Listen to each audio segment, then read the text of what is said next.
Whoa, time for guest hosts. Whoa, it's time for guest hosts. Whoa, love the guest hosts. I just want a guest host.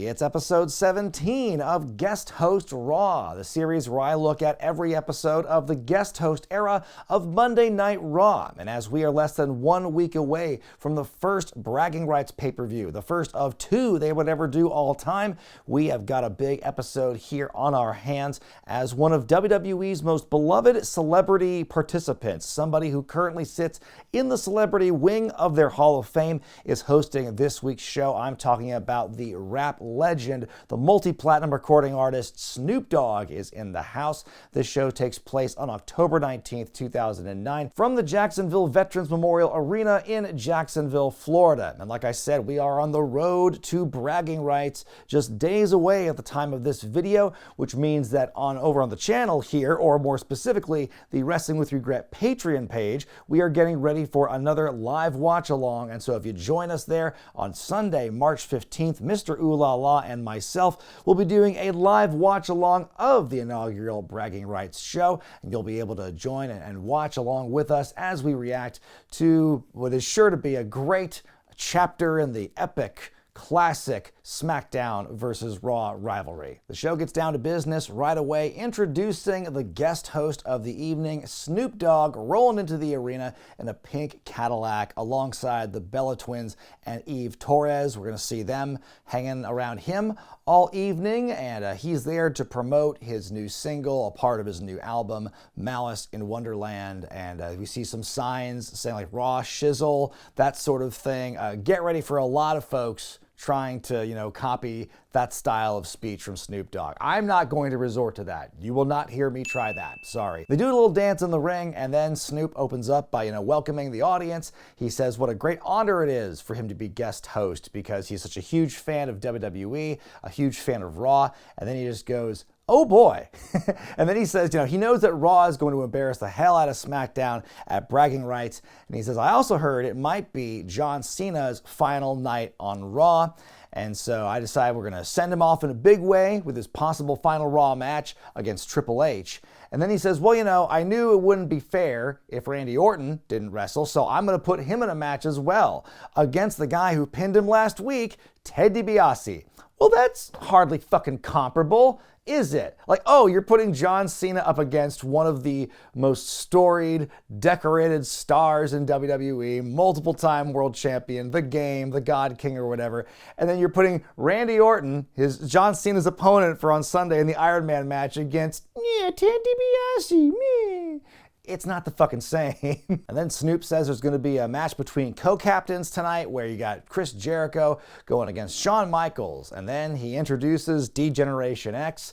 And man, that had to eat Triple H up inside for, his name not to be yelled by Snoop Dogg. As a matter of fact, I'm sure it had to break his heart that there's not even really any interaction between DX and Snoop on this show. Like, man, what an opportunity to look really cool next to Snoop Dogg. Oh, man, they didn't get to do that. Oh, such a bummer for DX that they don't get to look cool next to him. The Triple H has the mic and he says, as required by law, when Snoop Dogg shows up somewhere, that means a bunch of guys have to try and fail to talk like Snoop. Like, sorry, Triple H, but Michael Cole stole your thunder because he was doing that already in the open of the show. And then HBK says, oh, it's off the hizzle for shizzle. It's not raining, but it's a drizzle. And they have a big laugh over it.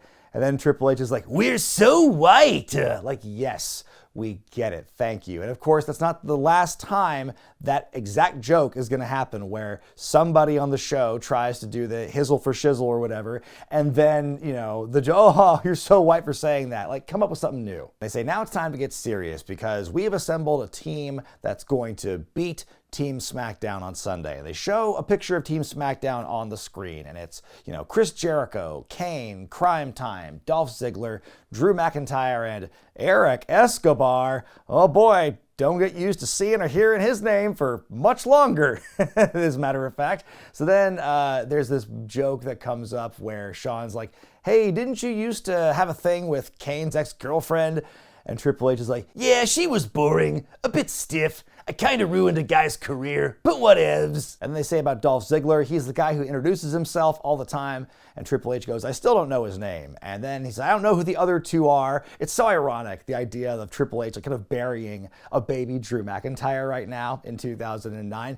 But then, Shawn, he actually puts over Drew and says, hey, he's been claimed to be the future. Some might say he's a future world champion. And then, there's Eric Escobar, which, he's famous because, and he whispers into Triple H's ear, he does a spit take, and he goes, he's bossing Vicky Guerrero. And then he goes, if you're going to sleep your way to the top, don't do it with somebody who's heavier than you, which I didn't know that was a well-known rule. And then Shawn goes, well, you would know that. And Triple H is like, oh yeah, of course. Like, we can joke about it now because everybody knows. And then they're like, well, let's bring out our team. We've got the Big Show. We have Cody Rhodes. We have Mark Henry and Jack Swagger and Kofi Kingston. And so they're all in a line in the ring, standing tall and proud. And then Shawn kind of runs down each of them and puts all their strengths over.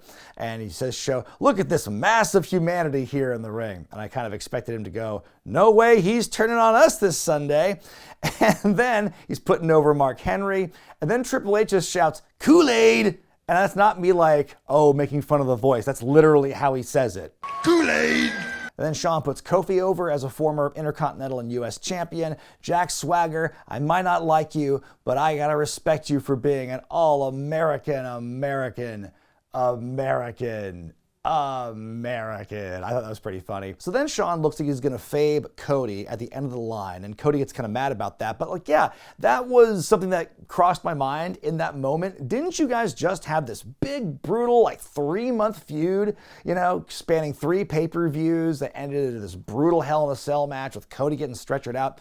If you're the team captains in DX, why would you even entertain the possibility of having Legacy on your team after everything you'd been through? And I don't even want to have the answer of it's like sportsmanship or show pride or whatever. In storyline, they should not even be allowing them to get near this team, but whatever. So Cody's like, I got more star power than any of these guys. And Triple H with this very, aged poorly line, look at all these millions of dollars in talent and Cody Rhodes. Cody says he's not going to listen to a damn thing anyone else on this team says. He might even beat SmackDown all by himself. And then Big Show steps in and he says, hey, you can make fun of DX all you want, but don't try to disrespect me or, I'll make you pay for it. And then Mark Henry steps in and says, is that a threat? And then the Big Show goes, well, what if it is? And then Mark goes, well, you and I are going to have a problem. And then Jack Swagger steps in and he says, hey, I'm a better athlete than all of you guys. I'm an all-American American. Great timing, Jack. Then Kofi says this team division's getting us nowhere. It's going to be bad news for us if we can't come together on this. And then Triple H, kind of addressing the moment that everyone else is just kind of coming to everyone in that same time, where he goes, what happened to your accent? Didn't you used to be Jamaican? And that is the end of Jamaican Kofi Kingston. In fact, the previous week was actually the end because he was billed from Ghana, West Africa at that point. But I don't think he started talking until the week after. So it's such a weird moment. You don't see very often a big kind of retcon like that. You'll see characters change, but rarely do you see the same essential character, but then they just change or add or subtract one thing about them, like an accent or a location. It just seemed it was odd at the time. I think it was cool that they're embracing more of Kofi's, who he really is at this point, but it was kind of a weird way to go about it. I guess there's no graceful way to make that transition. You kind of have to address that, that issue, that elephant in the room, I guess. So then DX is like, we're gonna put you 5 guys against 5 other guys in a 10-man tag match right now. And if one of you guys loses the match, the person who beat you is gonna take your place in Team Raw. So that's big stakes for this ultimately low stakes affair. But why does DX have the power to make matches? They're not the guest hosts. They didn't get the seal of approval from Snoop Dogg or anything like that. They're just saying, no, we're making the matches for this. There's no consistency with this. So the 5 guys coming out, it's Chris Masters, it's Chavo Guerrero, Primo, Evan Bourne, and MVP. I feel really bad for Bourne and MVP in particular in terms of they deserve better than to be the also-rans scratching and clawing, trying to get back on this team. And again, the mixture of faces and heels on teams like this do make things kind of confusing. But we get this 10-man match. The match begins in progress. All the hopefuls are wearing the pay-per-view shirt, which I thought was funny. We get this moment where Big Show and Mark Henry both tag in or try to, and they argue over who tagged Cody or Kofi at the same time. And then you've got Cody tagging himself in. We got this kind of thing where he doesn't want to tag out to people at all. He's just going to be big man, do it himself. Cody does manage to hit Primo with the crossroads, but then he is blind tagged from behind by Jack Swagger, who just runs in there, covers Primo for the win. Whoa, never give in. The Raw theme plays, and Jack's celebrating big, he just won a title or something. After that, totally picking up the scraps. Why would a heel try to out-heel another heel in this matchup here where you just have to win? Chris Masters, by the way, didn't get 1 iota of in-ring time for this matchup. Easy payday for the masterpiece. So Cody's pissed about it after the bell. He gets in Swagger's face. Swagger tosses him out. Kofi gets caught in the middle of a Show and Henry argument, and before you know it, the Big Show pretty much lays everyone else out and stands tall. And boy, oh boy, can these guys coexist for one night in this meaningless tag team match? Oh, drama and intrigue bound, especially because none of these guys have anything to do with each other at the moment. They show a recap of last week's main event. It was the tag match that saw Ted DiBiase roll up Randy Orton to beat him. And so we go backstage to Josh Matthews interviewing Ted, and he's asked if what happened last week, how does this affect your relationship with Legacy? And so Ted says, I didn't do anything that Randy himself wouldn't have done, and what he needs to understand is, and then suddenly he is cut off by Orton himself walking into the shot. He's starting to get kind of pissed, and he's asking Ted, what do I need to understand? So then Ted asks him, he asks him point blank, would you have done the same thing that I did if you were in my position, if you were me? And so Orton, he's kind of backed into this corner with a tough question that he knows he can't answer truthfully. So he's kind of well, if I were you, I would listen. Ooh, interesting deflection there by the sneaky Orton. So basically he gives Ted the ultimatum that this is not going to be a match. You are going to lay down for me. You're not going to lift a finger, and I'm going to beat you. And you're going to, for once, show me some respect. And if you don't do that, you are going to regret it for the rest of your life. It's your choice. And so, boy, child Ted, muy conflicted as we go into the commercial break. What is Ted gonna do? And boy, if you think it's going to be the correct answer, then you're wrong. So will Ted DiBiase stand up for himself or show fealty to his boss in Randy Orton? We're going to find that out in this non-title singles matchup here. There was a sign in the hard cam that made me laugh. I didn't know if it said Orton fears AI or Orton fears Al. Anyway, the match begins and there's just a stare down between the two of them. Orton kicks DiBiase, expects him or waits for him to react. He doesn't. And then that allows Orton to kind of slowly hit him a couple more times. He hits him with an uppercut. He hits some stomps. And, it's very slow. It's very drawn out. But you can see that Ted is seething inside, having to sit there and take it. The body language and the facial expressions I was talking about last episode that I wish we saw more of, we are starting to get them here. So Orton's getting in his face asking, do you want to hit me? Ted slowly gets to his feet and the crowd is just electric. They are wanting to see Ted fight back. Orton shoves him, Ted shoves back. We even get a mild Teddy chant. I never have heard that before or after this moment. But after a lot of staring and looking angry and upset, Teddy eventually just he turns off. He just kind of goes back to being subservient. And then Orton kind of holds him up by the chin and drops him with the RKO. Bingo, bango, bullshit. Well, let's just take this mildly interesting wrinkle in the storyline and nip it in the bud. No, sir, we don't need to follow up on that. You know who was missing from this storyline? Fucking Cody. What does 1/3 of Legacy think about the other two members going at it? The possibility of Ted even having the chance to stand up for himself to their oppressive ruler. Cody is part of that story, but instead he's being bogged down in this bragging rights stuff that doesn't affect his particular angle in any way.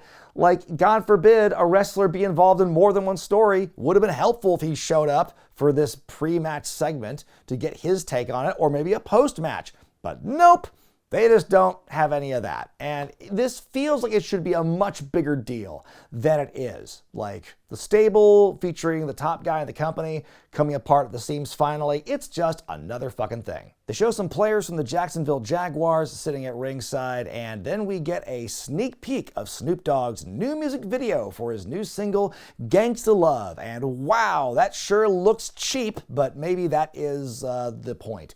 Maybe the production was meant to be ironic for that one. So anyway, we go then to the Snoop Zone, or is it the Dog Pound? We go to Snoop's office for the evening, and once again, he is seated alongside the Bellas and Eve, and they got this big display of CDs, like his new album, in a big pyramid sitting on top of big white glowing tesseract. Like, I don't know where they found that display case. So it starts out with Brie going, wow, Nikki, I think you're gonna really like this new album, Malice in Wonderland. Like, you guys are just now talking about it? You guys have been hanging out for hours at this point. You even rolled into the arena listening to the song from the album. You're just now discussing the album. Anyway, in comes DX Swoggle, Hornswoggle in his custom DX gear. Can't wait for where this is headed. But Snoop Dogg tells him to go and take care of what they were talking about earlier. So foreshadowing for something here. But then in walks Chavo Guerrero, and he's wearing his cool custom shirt again. That was nice to see. Chavo wants another shot at Team Raw. He reminds him that he's a Guerrero and that he's practically royalty. And then after that, Jillian Hall comes in from the other end of the room. How many doors are in this office? Because they're coming in from all sides. Even Chavo's like, what?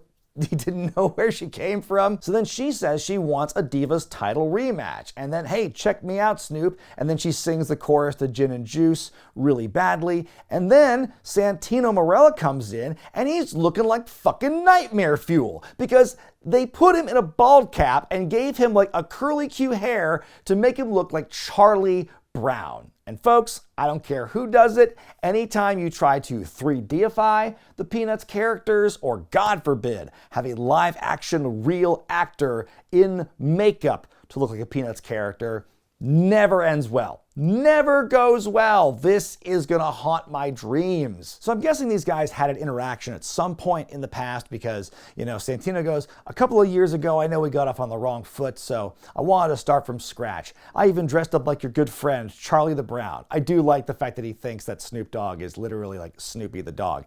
And he's like, we should go chase down the Red Baron. We should grab Lucy, smack her around, because she always pulled the ball away when I tried to kick it. Like, whoa, slapping around Lucy the child? What? So then after that, Chavo starts talking, Jillian starts singing again, Charlie Santino Brown talks some more, and then Snoop tells everyone to be quiet and tells them all to get their asses out of his office. So then they all leave, and so Snoop is a little stressed, and he tells Eve to get his bag because it's time to light up. And, oh, I think we know what's coming up here, gang. Then all of a sudden we get a technical difficulties screen which this most insane image of Michael Cole with a photoshopped arm. Like, it's this horrible looking photoshopped arm extended, and like he's got an extra elbow in there and he's wrapped around Hornswoggle. Please stand by. I thought that was an amazing image. Then we cut back to Snoop and like he's surrounded by plumes of smoke and he says, nothing better than lighting up my secret stash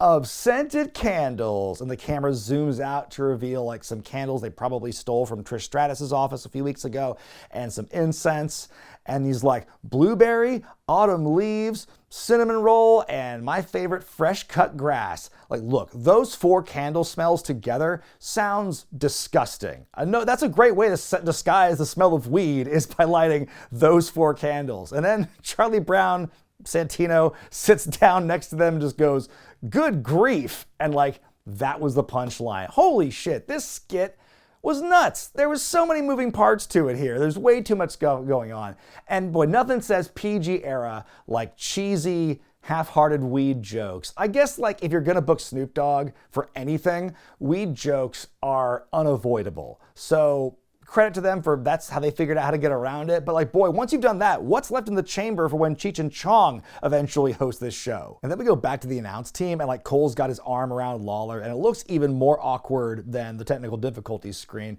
And then our next matchup sees John Cena in what could be his final match on Raw, lol, as if, against Triple H. It's a WrestleMania rematch. They also fought earlier in the year, one-on-one in a Night of Champions qualifier match. They say on commentary this is only the fourth time that these guys have wrestled one-on-one. I can't think of what the fourth one is out of this now. Cena starts out with like a headlock takeover into a top wrist lock. He works that for a while.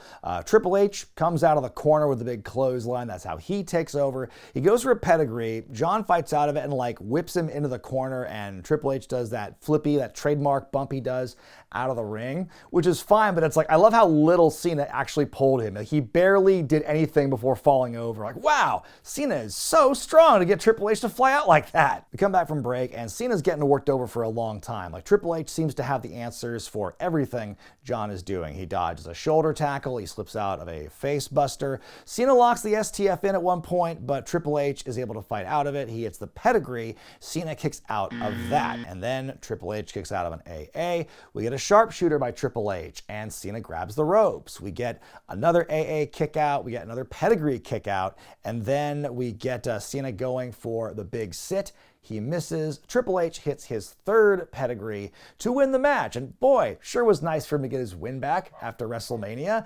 But no, in all seriousness, this was a great match. These two did really well together. It's one of the scant few times you will ever see John Cena lose a match on TV very clean. And gosh, of course, Triple H is one of those individuals on that list. They did a really good job kind of putting over the enormity of the Iron Man match for Sunday, because they say, well, gosh, this match went about 20 minutes. That's only like a fraction of the time of a 60-minute anything goes Iron Man match. Like, Cena, how's he going to handle this? And then we get this moment where, you know, the sad thing where he's looking out in the crowd. He might not see them again, and gives them the salute and all that. You know, gosh, we're never going to see this kind of emotion in a John Cena farewell segment ever again after this, I feel. Gosh, I mean, when will it ever happen?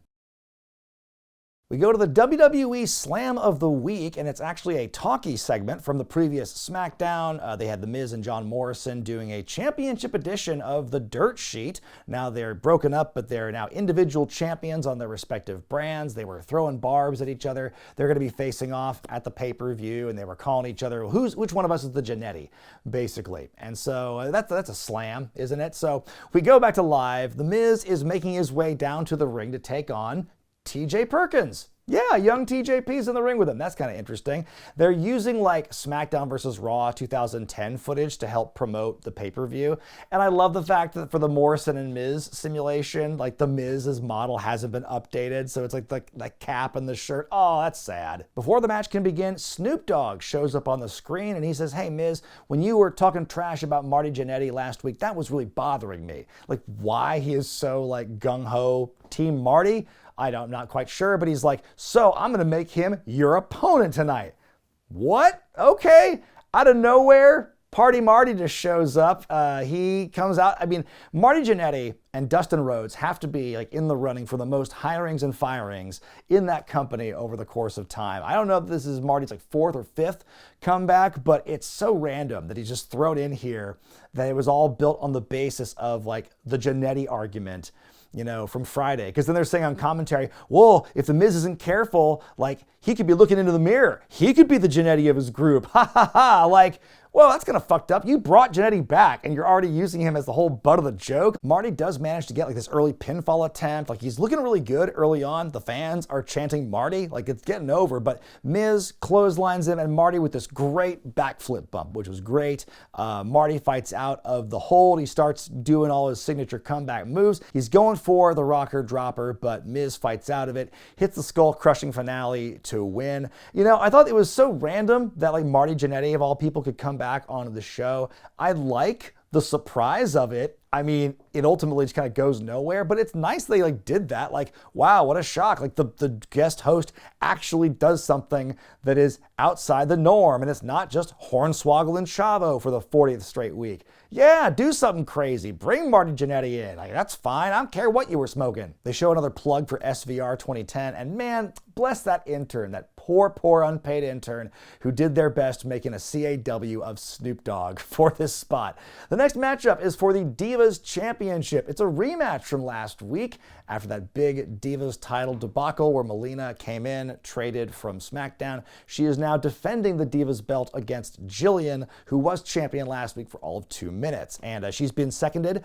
by Chavo Guerrero in this matchup here, but poor Jillian, she doesn't even get the proper entrance. She's in the ring, and then her music plays when she's already in there. Melina slips on the steps on her way to the ring, but she does recover. The match begins. Chavo immediately distracts. That allows Jillian to take over with a Samoan drop. Melina fights back pretty soon after that, and once she makes her comeback, Chavo distracts again. Then out pops his old friend Hornswoggle, and why is Hornswoggle dressed like that? Why are you wearing dreads and a do-rag? Oh boy, that's interesting. But that distraction is enough to allow Melina to hit Jillian with her move correctly this time and retain the championship. Then after the bell, Chavo runs after Snoop Swoggle, as Cole calls him. He knocks the wig off him, and then Snoop Dogg himself runs down to the ring to confront Chavo, and he shoves Swoggle out of the ring, stands up to Snoop Dogg, but then Snoop Dogg lays him out with a big old clothesline. And then it seems we're going to have maybe an impromptu exhibition. No, Snoop just hits him again, this time with like a standing spear or like a standing double leg takedown. He's so tall compared to Chavo, so when he does that and he doesn't leave his feet, it just looks very silly. But anyway, he takes out Chavo. Chavo bails, and then we have this moment where, Snoop and Hornswoggle and the ladies are all dancing in the ring, as one does. And then we cut to Cole at the table doing his dancing, and then Lawler calls him overly Caucasian for, again, that is the one joke they have with this. Once again, I feel bad for these ladies because the match was so short and so nothing. Like the dialogue in the Snoop zone beforehand, and then like the celebration and dancing after the match were longer than the actual match itself. What are you gonna do? That said, Snoop Dogg does throw a mean clothesline. They show a big video package talking about how John Cena and Randy Orton is the rivalry, and they show you all these big bullet points from the last few years, the on and off nature of their feud, all culminating with this big, Iron Man match where if Cena loses, he's off Raw forever. And you know what? If they didn't keep screaming final confrontation over and over about this and how it's the rivalry, I wouldn't be rolling my eyes so often that it would hurt by the time this video was over. Cole and Lawler break down the card for the pay-per-view, and then they announce that next week, the guest hosts of Raw are going to be NASCAR drivers Kyle Busch and Joey Logano. And I know nothing about these individuals, but I've got a friend who does, and so I'll be calling her between now and then. Main event time, Chris Jericho versus Shawn Michaels. It's two co-captains of SmackDown and Raw, respectively. The classic 2008 rivalry being renewed here with about 7 minutes left of runtime on the episode. So let's get moving. But Jericho grabs the mic before the match begins and he says, I could knock you out right now and send a message to Team Raw, but I don't have to. Team SmackDown already has an insurmountable advantage.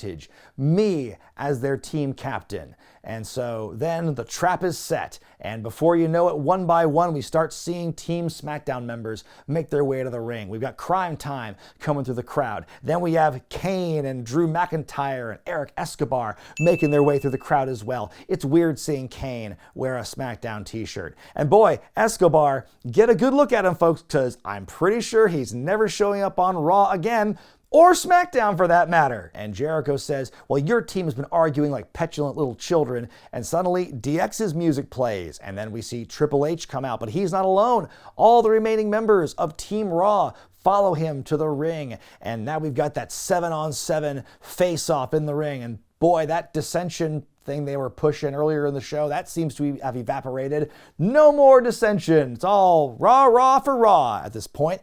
And then Triple H has the mic and he says, congratulations, Chris. You have done the impossible. You have made all these egos here in the ring unite under one common cause, that we don't like you. We don't like you. We don't like your show. And even though you guys walked into this ring, we are going to throw you out.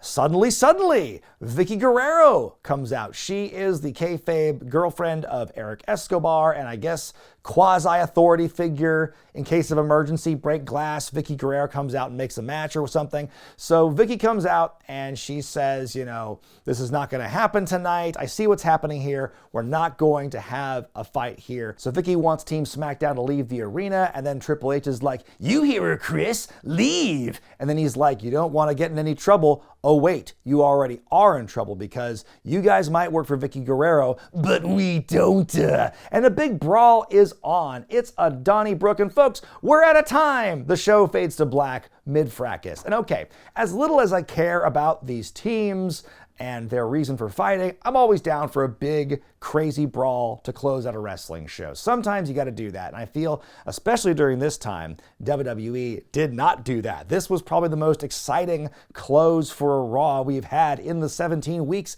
I've been doing this, And even though we didn't get Shawn Michaels versus Chris Jericho on Raw here, you can't give away the magic too much, and with the angle they have here in place of it made up for it. So that's going to do it for the final Raw Before Bragging Rights 2009. My rating for this episode is a 2.5 out of 5. It is certainly a better episode than the last one with Nancy O'Dell. It had a great match in Cena Triple H, really strong ending to the show in the big 7-on-7 fight, even though I think the overall overarching storyline that it was a part of is stupid. I think the segment itself was fine.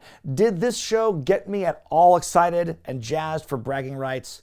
No, it did not. As far as the guest host goes, I'm going to give Snoop Dogg a 3 out of 5. I thought he was okay and entertaining when he was on screen, but I think he was pretty limited in terms of what he actually did on this show and how much power he actually flexed. I think he was crazy for giving us Marty Jannetty out of nowhere.